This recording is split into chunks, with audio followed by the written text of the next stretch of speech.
Hi, bye. Welcome to my YouTube channel. Hi, bye, Tarus. It's me, Tara. So എല്ലാവർക്കും രാവിലെ തന്നെ ഒരു good morning ആണ്. ഇവിടെ മഴയൊക്കെ മാറി വെയിലൊക്കെ വന്ന് തുടങ്ങിയിട്ടുണ്ട്. രാവിലെ എണീറ്റ് കിച്ചണിലോട്ട് പോയപ്പോഴേക്കും ആദ്യം കണ്ട കാഴ്ച ഇതാണ്. ഇന്നത്തെ കണി ഇതാണെന്ന് വേണമെങ്കിൽ പറയാം. നല്ല സൂപ്പറായിട്ടൊരു പപ്പായയാണ്. അതിൻ്റെ കളർ തന്നെ ഭയങ്കര ഓറഞ്ചിഷ് കളറല്ല ഉള്ള ഒരു പപ്പായയാണിത്. റെഡ് ലേഡി ആണെന്ന് തോന്നുന്നു. കറക്റ്റായിട്ട് ഏത് ഇതാണെന്ന് അറിയത്തില്ല. പക്ഷേ ഇത് കട്ട് ചെയ്തപ്പോഴത്തേക്കും അതിനകത്ത് ഒരു സീഡ് പോലും ഇല്ല. മൊത്തം ബ്ലാങ്ക് ആയിട്ടിരിക്കുന്നു. ഒറ്റ സീഡ് പോലും ഇല്ല. പക്ഷേ അതിൻ്റെ ടേസ്റ്റ് ആണെങ്കിലോ അപാര ടേസ്റ്റുമാണ്. അപ്പോൾ ഇത് ഞങ്ങളുടെ വീട്ടിലില്ല ഈ പപ്പായ. അപ്പോൾ ഇന്നലെ ഞങ്ങളൊരു ആൻറ്റി വന്നപ്പോഴത്തേക്കും ഇവിടെ കൊണ്ടു തന്നതാണ്. അപ്പം തേജുവിന് കൊടുക്കാമെന്ന് വിചാരിച്ച് അമ്മ എടുത്ത് മാറ്റി വെച്ചിരുന്നു. ഇന്നാണ് എടുത്ത് കട്ട് ചെയ്തത്. സോ അത് കട്ട് ചെയ്തപ്പോഴത്തേക്കും കാണാൻ തന്നെ ഭയങ്കര ഭംഗിയാണ്. ആ കളറ് അത്ര ഭംഗിയാണ്. ഞാൻ ഈ കാണിച്ചിരിക്കുന്ന അതേ കളർ അതിന് ഉണ്ട്. നമുക്ക് നേരിട്ട് കാണാം. തേജു രാവിലെ തന്നെ ബ്രേക്ക്ഫാസ്റ്റും കഴിഞ്ഞതാ പപ്പായ തട്ടി വിട്ട് തുടങ്ങി. അവനൊരു 3 പീസ് എങ്ങാനും കഴിച്ച് കാണും. പക്ഷെ വയറ് ഫുള്ളായി. കാരണം അവന് നന്നായിട്ട് ഇഷ്ടപ്പെട്ട്. അത് കഴിഞ്ഞിട്ട് അവൻ ബോളിൻ്റെ പുറത്ത് കയറിയിരുന്ന് കളിക്കാൻ. അപ്പോൾ ഇന്ന് ഞങ്ങൾക്കൊരു പ്രധാനപ്പെട്ട ദിവസമാണ്. ഞങ്ങൾക്കൊരു സ്ഥലത്ത് പോകേണ്ടതുണ്ട്. അപ്പോൾ അതോട് തന്നെ മടി പിടിച്ചിരിക്കാനുള്ള ടൈമില്ല. അപ്പോൾ ഞാനും പെട്ടെന്ന് തന്നെ ബ്രഷ് ചെയ്തിട്ട് വന്ന ആ പപ്പായ ഞാൻ ആദ്യം കഴിച്ചത്. അപ്പം നല്ല ടേസ്റ്റുള്ള പപ്പായ, നല്ല മധുരവും ഉണ്ട്. അങ്ങനെ അതെല്ലാം കഴിഞ്ഞ് വരുന്നപ്പോഴത്തേക്കും തേജു അവൻ്റെ സ്ഥിരം ജോലി തുടങ്ങിയിട്ടുണ്ട്. രാവിലെ തന്നെ കോഴികൾക്ക് ഫുഡ് കൊടുക്കുവാണ്. ഇത് ആരും കൊടുത്തതല്ല കേട്ടോ. അവനായിട്ട് വന്ന് ബക്കറ്റ് തുറന്ന് കപ്പിട്ട് അരിയെടുത്ത് അങ്ങനെ തന്നെ കൊണ്ടുവന്ന് ഫ്രണ്ടിൽ കൊണ്ടുവന്നിരുന്ന് കൊടുക്കുവാണ്. അവർക്ക് പിന്നെ കൊടുത്ത് അവരിങ്ങനെ കഴിച്ചുകൊണ്ടിരിക്കും. വന്ന് നോക്കിയപ്പോഴത്തേക്കും സ്റ്റെപ്പ് മൊത്തം അരിയാണ്.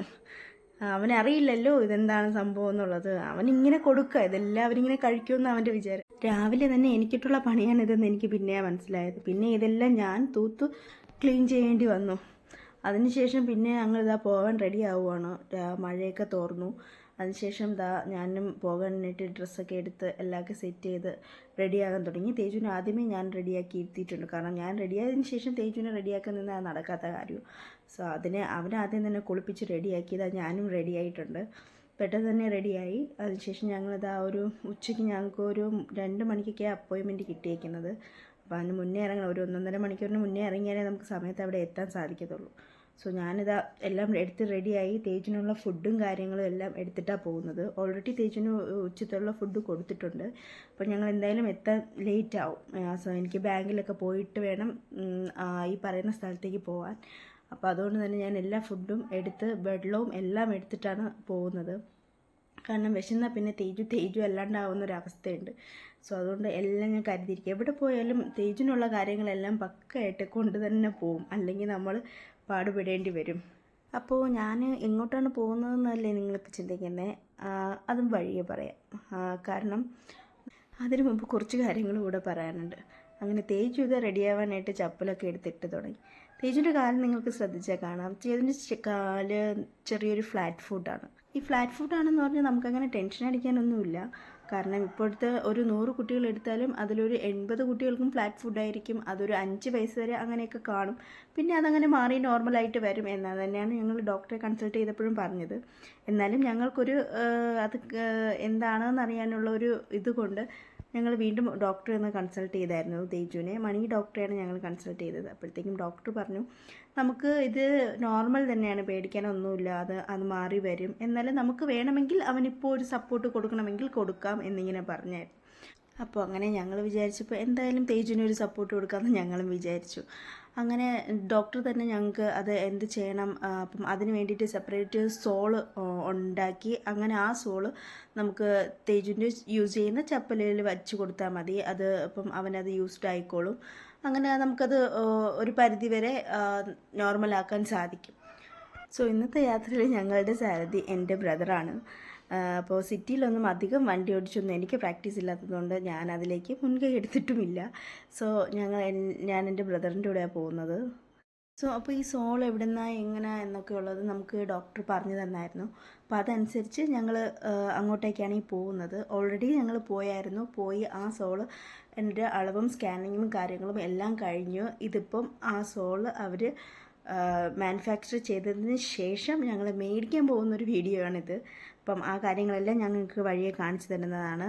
അപ്പോൾ ഇതാണ് ഞങ്ങളുടെ destination, that food pro solution private limited. അപ്പോൾ ഇവിടെയാണ് ഞങ്ങൾ തേജുവിന് സോൾവ് ചെയ്യാൻ വേണ്ടിയിട്ട് കൊടുത്തിരിക്കുന്നത്.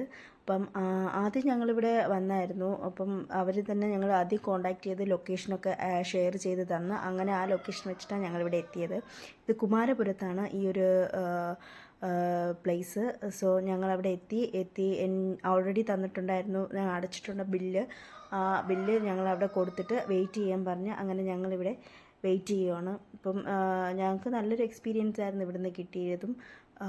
സോ ഞാൻ ഇതിന് മുന്നേ പോയപ്പോഴുള്ള കുറച്ച് കാര്യങ്ങൾ നിങ്ങൾക്ക് ഇതിലൂടെ ഷെയർ ചെയ്ത് തരാം. ഞങ്ങൾ ആദ്യം വന്നപ്പം സ്കാനിങ് എടുത്തതും തേജുവിൻ്റെ കാലിനെ പറ്റി ഞങ്ങൾക്ക് പറഞ്ഞു തന്നതും എല്ലാം ഞാനിതിൽ ഉൾപ്പെടുത്തിയിട്ടുണ്ട്. അപ്പോൾ നമുക്കത് ഒന്ന് കണ്ടിട്ട് വരാം. അപ്പോൾ ഇതാണ് ഞങ്ങൾ ആദ്യം വന്നപ്പോഴുള്ളത്. ഇതൊക്കെ അവിടെ എങ്ങനെയായിരിക്കും ഫുഡ്സ്, പല രീതിയിലുള്ള ഫുഡുകൾ അവിടെ നമുക്ക് പറഞ്ഞു തന്നു, കാണിച്ചു തന്നു. അപ്പം തേജുവിൻ്റെ ഫുഡ് ഇതാണ്. തേജുവിനെ താഴെ നിർത്തി അവർ സ്കാൻ ചെയ്ത് അവരുടെ ഫുഡിൻ്റെ ഷേപ്പും ആങ്കിളും എങ്ങനെയൊക്കെയാണെന്നുള്ളതെല്ലാം അവർ കൃത്യമായിട്ട് തന്നെ നമുക്ക് പറഞ്ഞു തന്നു. അപ്പം നമ്മൾ ജസ്റ്റ് ഒന്ന് സപ്പോർട്ട് കൊടുത്താൽ മതി. കാരണം ഇപ്പം നോർമലാണ്, ഈ ഫ്ലാറ്റ് ഫുഡൊക്കെ നോർമലാണ്. നമ്മൾ കൂടുതലും അതിനെപ്പറ്റി വെറി ആവാൻ പോകുമ്പോഴാണ് നമുക്കതൊരു കോംപ്ലിക്കേറ്റഡ് ആയിട്ട് തോന്നുന്നത്. സോ അതുകൊണ്ട് നമുക്കത് പേടിക്കേണ്ട ആവശ്യമൊന്നുമില്ല. നമുക്ക് ജസ്റ്റ് ഒന്ന് അവരൊന്ന് സപ്പോർട്ട് ചെയ്ത് കൊടുത്താൽ മാത്രം മതി. അപ്പോൾ നമ്മൾ ആ ഒരു ചപ്പൽ നമ്മൾ യൂസ് ചെയ്താൽ മാത്രം മതി. ചപ്പലല്ല, സോളാണ്. ചപ്പലൊന്നും അതിന് വേണ്ടി സെപ്പറേറ്റ് ചപ്പലൊന്നുമില്ല, സോളാണ്. സോള് ഇവരുടെ ഫുഡ് മെഷർമെൻ്റ് എടുത്തതിന് ശേഷം നമുക്ക് അതനുസരിച്ചിട്ടുള്ളൊരു സോൾ അവർ ഉണ്ടാക്കിത്തരാം. അപ്പം ഇത് ഞങ്ങൾക്ക് തേജുവിന് മേടിച്ചതാണ്. അപ്പോൾ സ്കൂൾ ഷൂ ഞങ്ങൾ അവിടെ നിന്ന് തന്നെയാണ് മേടിച്ചത്. അപ്പോൾ ആ ഷൂവിനകത്ത് കറക്റ്റായിട്ട് ഫിക്സ് ആവുന്ന രീതിയിൽ ഉള്ള സോളാണ് അവർ ഞങ്ങൾക്ക് മേക്ക് ചെയ്ത് തന്നത്. അപ്പം ഞങ്ങളിത് ട്രൈ ചെയ്യുവാണ്. പക്ഷേ തേജു ഒരു കണക്കിന് സമ്മതിക്കുന്നില്ല ആ ഒരു ഷൂ ഇട്ട് നോക്കാനായിട്ട്. കാരണം അവൻ്റെ മൂഡും അത്ര ശരിയല്ലായിരുന്നു. ഉറങ്ങിയൊക്കെ വന്നതുകൊണ്ട് വളരെയധികം ബുദ്ധിമുട്ടി ഞങ്ങളതൊന്ന് ഇട്ടിച്ച് നോക്കാനായിട്ട്. അപ്പോൾ അവർ തന്നെ പറഞ്ഞത് വീട്ടിൽ കൊണ്ടുപോയി സാവകാശം ഇട്ട് നോക്കിയാൽ മതിയെന്ന്. ഇതാണ് ആ സോള്, നമ്മൾ നോർമൽ സോള് തന്നെയാണ്. പിന്നെ നമുക്ക് ഇത് എല്ലാ ചപ്പലിൻ്റെ കൂടെയും യൂസ് ചെയ്യാൻ പറ്റത്തില്ല. നമ്മൾ ഷൂ ടൈപ്പ് ചപ്പൽസിന് മാത്രമേ യൂസ് ചെയ്യാൻ പറ്റത്തുള്ളൂ. ഞങ്ങൾ വന്നിട്ട് ഇതാ തേജു സുഖം ഉറക്കവുമായി. ഈ ചപ്പൽ സോള് നമുക്ക് സ്ലിപ്പേഴ്സ് ടൈപ്സിനൊന്നും യൂസ് ചെയ്യാൻ പറ്റത്തില്ല. കാരണം അത് സ്ലിപ്പായി പോവും, നമുക്ക് ഫിക്സായി ഇരിക്കത്തില്ല. അങ്ങനെ ഞങ്ങൾ ഉറക്കമൊക്കെ എണീറ്റ് ഒരു ചായയൊക്കെ കുടിച്ച് അങ്ങനെ ഇരിക്കുന്നതാണ് നിങ്ങൾ കാണുന്നത്. അപ്പം തേജ് വീട്ടിൽ വന്ന് ഇട്ടൊക്കെ നോക്കി, എല്ലാം ഓക്കെയാണ്. He is very happy. So എൻ്റെ ചാനൽ സബ്സ്ക്രൈബ് ചെയ്യാത്തവരെല്ലാവരും സബ്സ്ക്രൈബ് ചെയ്യുക. നിങ്ങൾക്ക് എന്തെങ്കിലും ഡൗട്ട്സ് ഉണ്ടെങ്കിൽ എനിക്ക് കമൻറ്റ് ചെയ്യുക. അപ്പം ഇനി വീണ്ടും കാണുന്നത് വരെ bye. Thank you for watching.